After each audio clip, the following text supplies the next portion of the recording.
All right. We ready to like start getting to solutions? Yeah, let's talk. Okay, how do we address this? I told you, Bruce, I said I might have to stir them up a little bit. All right, so we're going to address, because the thing is, and that's why I've spent my whole career doing this. We got to see it before we can fix it, right? And we have to see it and identify it. That's true in sports, it's true in life, it's true in business. You can't address a problem that you don't see. And so how do we address the risk of rising taxes? I'm going to take an average or a sample client here, 60 years old. Let's say he's got $1.5 million in his IRA. I'm just going to look at $500,000 of it. So a third of his money, and we're going to assume it's growing at 5%. We're going to assume it's taxed at 20% effective tax rate. And what I want to do is calculate the total amount of taxes he's going to pay over his lifetime. I like to call that his retirement tax bill, right? Total taxes we pay over a lifetime. If we are in an IRA or a 401k, it's become a very popular way to save. And so if that's the case here, let's assume all of this money is in one of those IRAs. Okay? There are the government actually gets 3 stabs at your money when the money is sitting in an IRA. The first is what? Through distributions, right? So whether we're just taking level income, for some people we don't take the money until we have to, and what are those called? Required minimum distributions, right? So let's assume this one, we just let it grow until the government tells him he has to start taking money out. Through required minimum distributions alone, that $500,000, remember, I'm not calculating the 1.5, I'm just looking at a third of the money. So the total tax bill on that would be $190,000, just through the RMDs alone. Now, some of you, when you take that money out, you spend it. Others, like, I didn't need that distribution. That means we're going to be saving, but are we saving under the umbrella of a tax deferral anymore? No, now we're in a taxable account.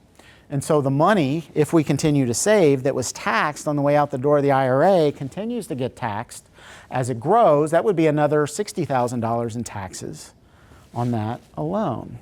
Now, when we pass money on, inherited IRAs, are those taxed? Yeah, unless they're going to charity, right? They are taxed.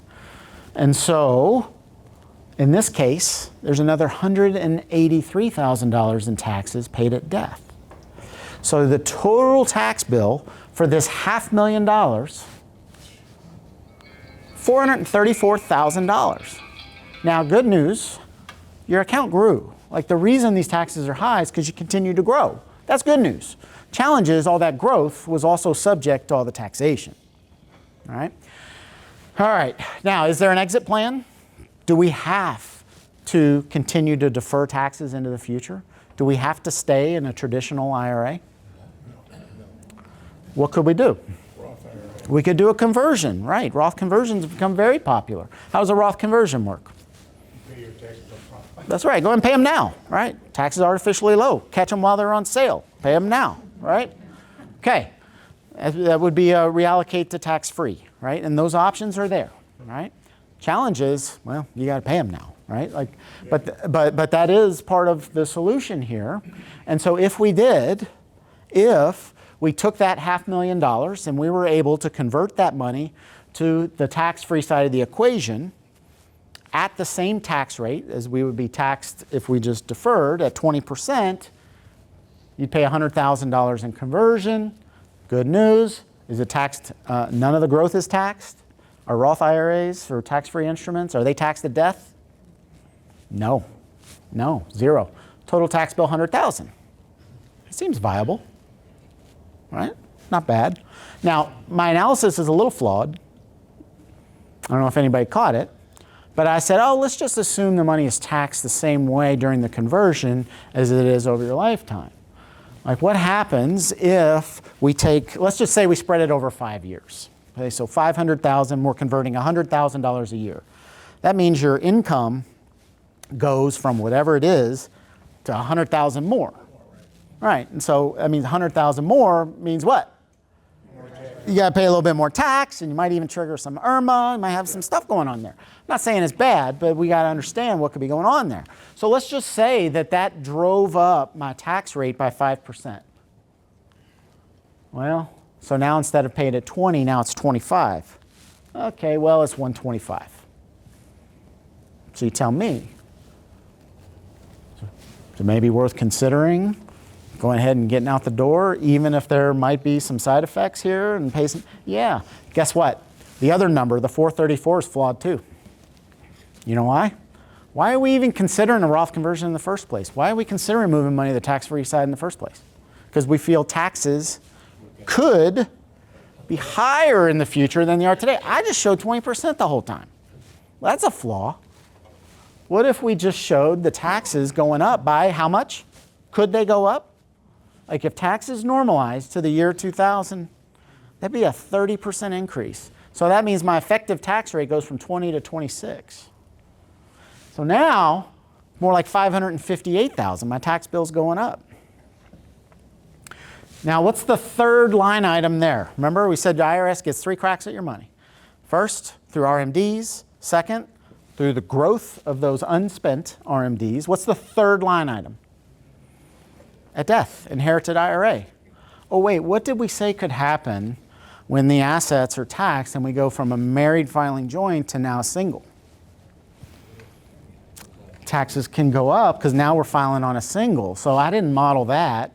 So now I need to effectively consider, So now if I assume that increased tax at death, suddenly that number in green over there just keeps going up, up, up, right? That is the perfect example of the more I have to lose, and that's what keeps me up. But on the blue line, once we go ahead and pay our taxes, once we go ahead, do we lose sleep at night? No. Because we have known outcomes, right? Well, what did I talk about? My definition of risk is how do we, the risk is present if we have unknown outcomes. Now, is a potential that taxes could stay flat forever. I mean, I don't know. They're permanent though, right? They're permanent. No. I mean, is it possible? Yeah, it is not good for our country. We're probably defaulting as a country if we don't. But we have to find other sources of revenue. And so likely we will have to. But I'm not saying that they will. I'm just saying that they could. Right? When we talk about market risk, does anyone have 100% of their assets in the most aggressive thing that earned you 50% last year?